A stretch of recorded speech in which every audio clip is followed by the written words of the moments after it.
क्या आशीर्वाद आप माँ से? माँ से यही मांगती हूँ कि हम सब स्वस्थ रहें और खुशी से रहें, क्योंकि पैसा तो आनी जानी चीज़ है। Rest of the things is health, हमेशा ठीक रहे और हम सबके साथ मिलके रहें। That is the most important thing. भाईचारा रहे हम लोग में। अच्छा, इस दिन क्या मैंडेटरी होता है कि आपको रेड एंड व्हाइट साड़ी ही पहननी है? क्योंकि मैं देख रही हूँ हर बार हम लोग देखते हैं और ये कलर है यहाँ। Actually this is the custom, मतलब रेड एंड व्हाइट तो बंगालीज, मतलब it's the symbol of symbolic sign of Bengal, Bengali people. तो रेड एंड व्हाइट, या तो रेड भी पहन सकते हैं। Most of the people women उनको अच्छा लगता है कि रेड एंड व्हाइट ही पहने। अभी देखिए, मैं ढाकी की आवाज सुन पा रही हूँ। नॉर्मली इसके बाद जो सिंदूर खेला का असली रंग है वो ढाकी के साथ ही सजता है। बिल्कुल बिल्कुल बिल्कुल। आप लोगों का क्या plan है? हम लोगों का है कि हम ढाकी जो बजाएंगे भैया लोग, उसके साथ हम तालों पे ताल लगाएं। ताल पे ताल। और ये ताल लगेगी कहाँ, मुझे बता दीजिए, मैं वहां जरूर। बिल्कुल, यहाँ पे सब आप देख पाएंगे कि चारों तरफ ताल ही ताल लगेंगी। हाँ हाँ। अच्छा, एक चीज आपसे मैं पूछना चाह रही थी, क्योंकि यहाँ पर बड़ा अच्छा व्यवस्थित तरीके से टोकन सबको दिए गए। कुल कितनी महिलाएं हैं? क्योंकि एक टोकन मैंने 260 वाला दिया था। अभी तक तो 300 तक गया है टोकन। हाँ, अच्छा, इसके बाद ढाकी और फिर आपका जो आते रहेंगे। किस टाइम से? बस जैसे ही ये सब खत्म होगा, ढाकी आ जाएंगे, शुरू हो जाएंगे, सब करने लगेंगे।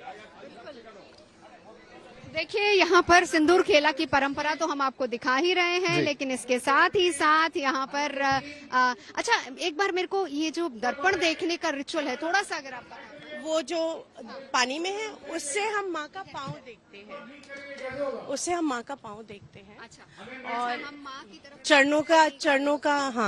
चरणों का स्पर्श करने के लिए पानी में चरण देखते हैं, तो आपका बहुत डिवाइन होता है और आपका सारा साल बहुत अच्छा, मतलब सारे रोग सब कुछ मुक्त पानी में चला जाता है। सो तभी सब पानी में देखते हैं कि माँ की चरण अगर पानी में दिख गए तो सब कुछ मिल गया हमें। तो दर्पण में हमें माँ के चरण देखते हैं। हाँ, वो दर्पण विसर्जन हो रहा है, माँ का विसर्जन हम कर रहे हैं। दर्पण विसर्जन पहले होता है, फिर बाकी विसर्जन होता है। तो ये दर्पण विसर्जन मतलब माँ is ready to go now. अलग अलग जगह पर क्या अलग अलग कस्टम्स होते हैं? क्योंकि मैंने कोलकाता में देखा है कि वहाँ पे पहले दर्पण विसर्जन होता है, फिर उसके बाद सिंदूर खेल।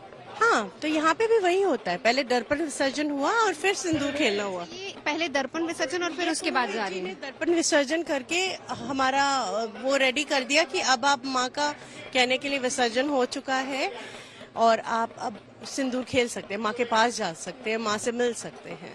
अब आपने माँ के साथ सिंदूर खेला किया है, अब इसके बाद यहाँ पर कब शुरुआत हो रही है? देखिए, यहाँ पर बहुत ज्यादा सख्ती है, वो इसलिए क्योंकि लाइन बहुत लंबी है और जैसे इन्होंने आपको बताया ही था कि बहुत महिलाएं हैं यहाँ पर, और कोशिश ये है कि जल्दी से जल्दी तमाम महिलाएं माँ को सिंदूर अर्पित कर दें, ताकि क्योंकि जो विसर्जन का समय है वो 12:30 कालीबाड़ी में होने वाले इस कार्यक्रम को लेकर क्या महिलाओं को तो मैं देख ही पा रहा हूँ, आप बातचीत भी कर रही हैं और वो विस्तार से बता भी रही हैं, समझा रही है कि आखिर क्या होता है सिंदूर खेला और कैसी परंपरा है। क्या पुरुषों का यहाँ पर होना भी होता है, क्या वो भी आ सकते हैं? देखिए, दोनों अलग चीजें हैं। जब मैं कोलकाता में थी, एक वो वाला रिचुअल आपको बताती हूँ, जब मैं यहाँ पे हूँ मैं ये वाला रिचुअल बताती हूँ। कोलकाता में मैंने जो देखा था वो ये देखा था कि men are always at your service. जो आदमी होते हैं, पुरुष होते हैं, वो हमेशा महिलाओं को एस्कॉर्ट वाली सर्विस में रहते हैं। वैसे भी कहा जाता है कि माँ काली के दिन होते हैं, और अब जब कोलकाता में जाता है ना, आपको फील आती है, वो रिस्पेक्ट होती है और वो हमेशा महिलाओं के साथ रहते हैं पीछे, लेकिन काम जो है वो सब महिलाएं संपन्न करती हैं, एक्सेप्ट फॉर जो पुजारी जी पूजा करते हैं या आरती करते हैं। लेकिन यहाँ पर जो मैंने ये देखा है कि महिलाओं के साथ साथ पुरुषों को भी मैंने एक्टिव देखा है। माइक पर अगर आप देखेंगे तो वो एक पुरुष है, यहाँ पर भी पुरुष है जो कि पूरा गाइड कर रहे हैं। वहां पर ऐसा नहीं होता है, वहां पर ये सारी जिम्मेदारी, मैनेजमेंट की जितनी जिम्मेदारी होती है वो टोटली महिलाओं के लिए होती है, महिलाओं पर ही होती है, क्योंकि वहां पर माना जाता है कि पर्व केवल और केवल महिलाओं का है, माँ के लिए समर्पित है और महिलाओं को एक तरीके से रिस्पेक्ट देने के लिए ही महिलाओं को आगे रखा जाता है। यहाँ पर जिम्मेदारियां बैलेंस्ड हैं। वैसे रिचुअल्स थोड़े थोड़े अलग भी हैं। वहां पर केवल महिलाओं को मैंने ढाकी खेलते देखा था, यहाँ महिला पुरुष दोनों ढाकी धुनुची डांस करते हैं, वहाँ केवल महिलाएं धुनुची डांस करती थी।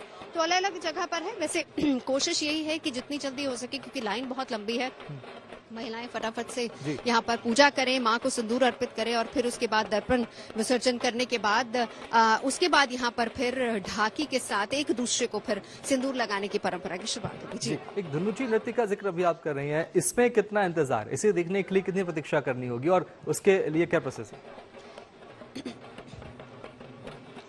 देखिए, धुनुची तो कल नवमी की रात में धुनुची होता है, अष्टमी से शुरू हो जाता है। अष्टमी पर भी हमने दिखाया था अपने दर्शकों को कैसे आरती होने के बाद धुनुची नृत्य किया गया था। कल यहाँ पर धुनुची कॉम्पिटिशन्स हुए थे, वो भी हमने देखे थे।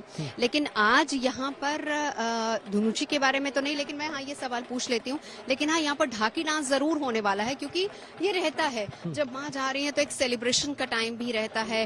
मन में कहीं ना कहीं भाव ये जरूर होता है कि माँ जा रही हैं, अब माँ अगले बरस आएंगी, लेकिन उसके साथ ही ये सेलिब्रेशन भी है कि बहुत अच्छे से पूजा संपन्न हुई, माँ हमें ब्लेसिंग्स देकर जा रही हैं और माँ खुशहाली का आशीर्वाद देकर जा रही हैं। सिंदूर खेला का अर्थ ही ये होता है कि विवाहित महिलाएं माँ से आशीर्वाद मांगती हैं, सदा सुहागन होने का आशीर्वाद मांगती हैं। माँ अगर ये आशीर्वाद देकर जा रही हैं तो माँ को खुश करने के लिए फिर यहाँ पर ढाकी पर डांस किया जाता है, जो कि कोलकाता में भी हमने देखा है कि वहां पर बहुत ज्यादा होता है।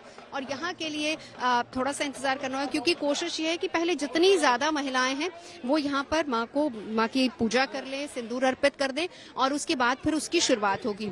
ढाकी वाले ज्यादा दूर नहीं, सामने ही बैठे हुए हैं, वो भी एक इशारे का ही वेट कर रहे हैं कि कब यहाँ से एक इशारा और फिर उसके बाद यहाँ पर, क्योंकि महिलाएं फिर उसके बाद एक दूसरे को सिंदूर अर्पित करती हैं।